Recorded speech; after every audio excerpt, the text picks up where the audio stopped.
नमस्कार मित्रांनो, कसे आहात सगळे? बरे आहात ना?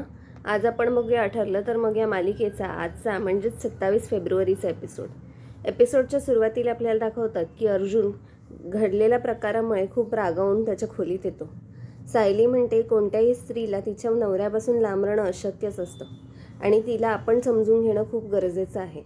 अस्मिताताईंशी जर आपण नीट वागलो नाही, समतोल राखला नाही त्यांच्या वागण्याशी, तर ते अजून तुटतील आपल्यापासून.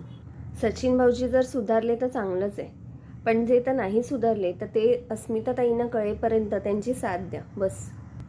आणि महिपतच्या विरुद्ध आणि नागराजच्या विरुद्ध आपण एवढी मोठी केस जिंकली, त्याचा आनंद साजरा करायचा सोडून तुम्ही इथे फुगून बसलेत. अर्जुन बोलतो, बरोबर बोलतेस तू बायको, आपल्याला आनंद हा साजरा करायलाच हवा. सायली म्हणते, तुम्ही एवढी मस्त केस जिंकलीत, मला आश्चर्यच वाटलं, पण मला एक गोष्ट कळली नाही, तुम्ही तो पुरावा कुठून आणलात आणि ते फोटो कसले दाखवलेत? अर्जुन म्हणतो, अगं महिपतच्या आधीचे कोणते तरी गुन्ह्याचे फोटो मी दाखवत असेन असं त्याला वाटलं, म्हणून तो पटकन बोलून मोकळा झाला. नंतर आपल्याला दाखवतात की सगळे सुभेदार जेवून झाल्यानंतर गप्पा मारत बसलेले असतात. अर्जुन सायलीची चेष्टा करत असतो. तेवढ्यात तिकडे तन्वी येते. आणि तन्वी कशी येते माहिती आहे का? डोक्यावर पदर, कपाळाला कुंकू आणि एकदम लाजत मुरडत येते. पूर्णाजी म्हणते, डायरेक्ट कोर्टातून घरी यायचं सोडून कुठे भटकत होतीस? आणि हातात ह्या कसल्या पिशव्यात? म्हणजे चांगलीच शॉपिंग झालेली दिसते.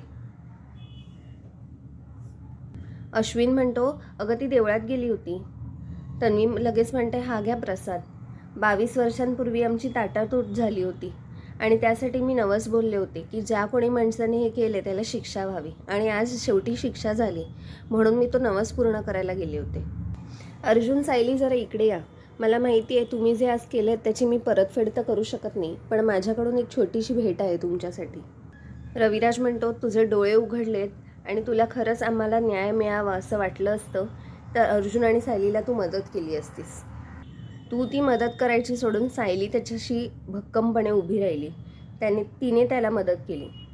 तन्वी लगेच म्हणते, बाबा अर्जुन सायली अर्जुनची बायको आहे, तीच त्याला मदत करणार ना? रविराज म्हणतो, हो, पण तू माझी मुलगी आहेस ना, तू मदत करायला हवी होतीस ना. आपला ॲक्सिडेंट झाला होता, आपली ताटातूट झाली होती, पण तू केलीस का मदत?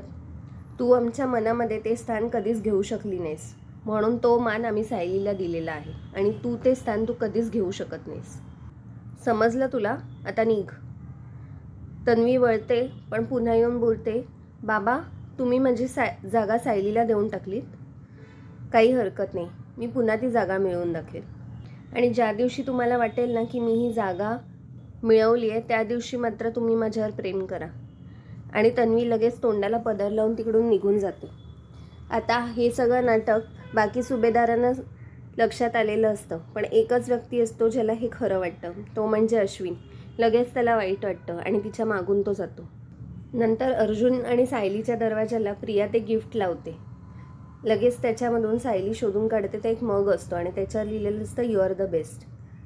सायली म्हणते, प्रियाचं हे वागणं मला समजतच नाही. अर्जुन विचार करत असतो की नागराजने त्याला सकाळी काय बोललेलं असतं, की मयसभा काय, सत्य काय, असत्य काय. सायली म्हणते, बरं ते सगळं जाऊ दे, चला आता झोपूया, आजचा दिवस फार मोठा होता. दुसऱ्या दिवशी सकाळी सायली तयार होत असते. अर्जुन म्हणतो, काय चाललंय, तू कशाला रेडी होतेस? तुझी तर आज खूप कामं आहेत ना? सायली म्हणते, नाही, पण आज खूप महत्त्वाचं. सायली म्हणते, अहो महिपतला प्रश्न उत्तर करायला जायचं आहे ना आपल्याला. अर्जुन म्हणतो, हो मी जातोय, अगं माझ्या खूप मीटिंग्स आहेत, मीच जातो ना. सायली म्हणते, नको, आजच्या वेळेला मी आले होते तो कसा पटापटा बोलला होता, मी येते, चला. इकडे सचिन एकदम अस्वस्थ झालेला असतो. तो विचार करतो की साक्षीने अजून त्याला कॉन्टॅक्ट कसा काय केला नाही आहे आणि एवढा फोन स्विच ऑफ काय, एवढाच भारी मेसेज टाकूनसुद्धा ती काही रिप्लाय नाही करत आहे. तेवढ्यात अस्मिता तिकडे येते. ती म्हणते, अरे सचिन, चल नाश्ता करायला जाऊ. सचिन म्हणतो, एक काम कर, तू पण ना नाश्ता आपण इथे आपल्याच खोलीत करूया का प्लीज? मला खाली गेलं ना की सगळ्यांचे उतरलेले तोंड मला बघवत नाही, मग ते टोमणे मारा, ते सगळं मला नाही ऐकायचं. अस्मिता खाली येते आणि सगळे नाश्त्याची तयारी करत असतात. तेव्हा ती सांगते, मला 2 प्लेट दे. सायली म्हणते, तुम्ही इथे बसत नाही आहात? अस्मिता म्हणते, इकडे बसलं तर परत सचिनला टोमण्या ऐकावे लागतील, त्याच्यामुळे त्याचा नाश्ता आणि माझा मी आमच्याच खोलीत करेन. आणि ती प्लेट्स घेऊन जाते. अर्जुन म्हणतो, हा त्याच्या घरी जात का नाही? आता ही सगळी कामं पण अस्मिताला करायला सांगतोय. कल्पना सायलीला विचारते, सायली तू कुठे बाहेर चालली आहेस का? सायली म्हणते, हो मी भाजी चिरून ठेवली आहे, विमलताईंना सांगा फक्त फोडणी द्यायला. कल्पना म्हणते, अगं मला पण मार्केटला जायचं आहे, मी येऊ तुझ्यासोबत? अर्जुन लगेच म्हणतो, हो हो तुम्ही दोघी जा ना, मी जाईन माझ्या कामाला. सायली म्हणते, तुम्हाला नको आहे का मी तुमच्यासोबत यायला तिकडे? अर्जुन म्हणतो, नाही नाही असं काही नाही आहे, ठीक आहे तू चल माझ्यासोबत. इकडे तन्वी विचार करत असते, आता कोणतं नाटक करायला लागेल जेणेकरून हे सगळे मला आपलंसं करतील. तेवढ्यात तिथे अश्विन येतो. अश्विन म्हणतो, तुझ्या डोक्यात आता काय चाललं आहे ना हे मला सांग, म्हणजे मी तुला पैसे देईन लगेच. तन्वी म्हणते, अरे मी हाच विचार करते की बाबा काल मला काय म्हणाले, मला त्यांचं मन जिंकायचं आहे काहीही करून, त्याच्यामुळे मी काय काय विचार करत असते. अरे मला त्यांच्यासाठी काय काय करायचं तुला ठाऊक नाही आहे. आम्ही एवढ्या वर्षांनी एकत्र आलो आहे, मला असं वाटतं त्यांच्यासाठी काय करू आणि काय नको. अश्विन म्हणतो, तू किती विचार करतेस ग सगळ्या गोष्टींचा? तन्वी म्हणते, बरं ठीक आहे चल बाय मी निघते. अश्विन म्हणतो, अरे आत्ता कुठे चाललीस? तन्वी म्हणते, अरे देवी आईला साकडं घालायचं आहे ना, आता मला माझे बाबा परत हवेत म्हणून मी देवी आईला साकडं घालते, चल बाय. आणि ती पटकन निघते. अश्विन बिचारा भोळा विचार करतो की तन्वी किती कष्ट घेते सगळ्यांना आपलंसं करण्यासाठी. इकडे सचिन साक्षीला सारखा ट्राय करत असतो फोन. शेवटी साक्षीचा फोन स्विच ऑफ होऊन रिंग येते. सचिनच्या लक्षात येतं, म्हणजे हिने फोन तर चालू केला आहे पण आता फोन उचलत का नाही आहे मला हे समजत नाही आहे. मेसेज पण मिळाला असेल तिला.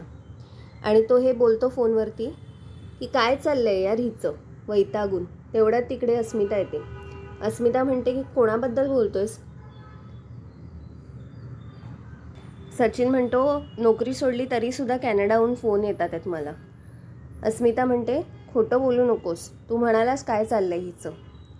सचिन म्हणतो, हो हिचंच, माझी बॉस मारिया ती म्हणत होती सारखी की फोन करते कारण ह्याला परत घ्यायचं आहे आम्हाला. अस्मिता म्हणते, बरं ठीक आहे आपण नाश्त्याला बसूया. पण अस्मिताच्या मनात पाल चुकचुकते. ती विचार करते, हा खरंच याच्या लेडी बॉसबद्दल बोलत होता की आणखीन काय चाललं आहे. इकडे तन्वी नागराजला भेटायला आलेली असते जेलमध्ये. ती म्हणते, नागराज काका तुम्ही माझ्यावर कशाला चिडलं आहेत?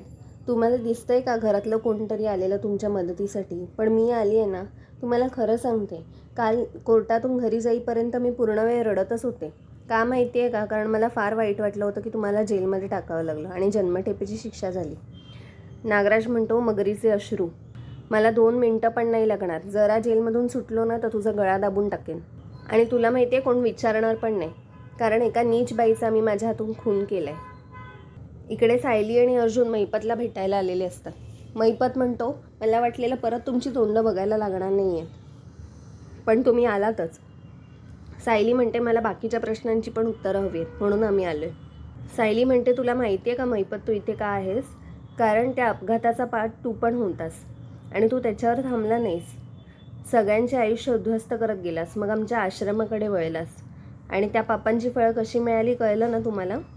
तुमची मुलगी साक्षी गेली, हे त्याचं फळ आहे.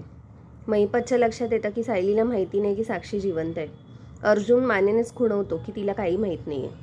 अर्जुन म्हणतो, बोल ना, परत गप्पा राहू नकोस मैपत.